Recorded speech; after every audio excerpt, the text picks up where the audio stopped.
ज़ेर ज़िंदगी ड्रामे जी 62 एपिसोड में तव्हांखे ॿुधाईंदो हलां त छा थियण वारो आहे। ज़ेर ज़िंदगी जी 62 एपिसोड में तव्हां ॾिसंदा आहियो त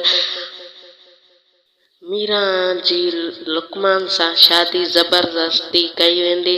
तव्हां इहो ज़रूरु ॾिसंदा ऐं रबन वारा रईस गफ़ार ख़ान वटि वेंदा आहिनि, पर चरियो मस्त रबन हाराए वेंदो आहे, छो त उन जो भाउ कमाल ख़ान गफ़ार ख़ान जो दुश्मन हूंदो आहे, छो करे उठे वारनि खे मथे कंदो आहे। इन जे करे चरियो मस्त रबन हाराए वेंदो आहे ऐं लुकमान जी शादी मीरा सां थी वेंदी आहे।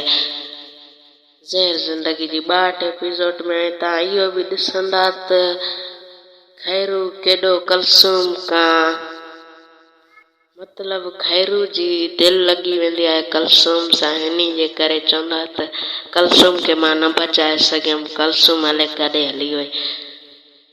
ऐं ज़ेर ज़िंदगी ड्रामे जी 62 एपिसोड में तव्हां इहो बि ॾिसंदा त शादी बि लुकमान ऐं मीरा जी थी वेंदी।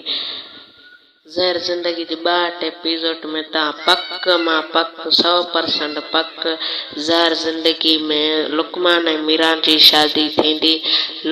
सिर्फ़ चरियो मस्त रबन रोईंदो ई रहंदो ऐं पठाणी ऐं राणो बि ॾिसण खां सवाइ कुझु बि न करे सघंदा। वॾी आसानी सां मीरा ऐं लुकमान जी शादी थी वेंदी। तव्हां हर ज़ेर ज़िंदगी जी अपडेट ॾिसण जे लाइ असांजे चैनल खे सब्सक्राइब कंदा।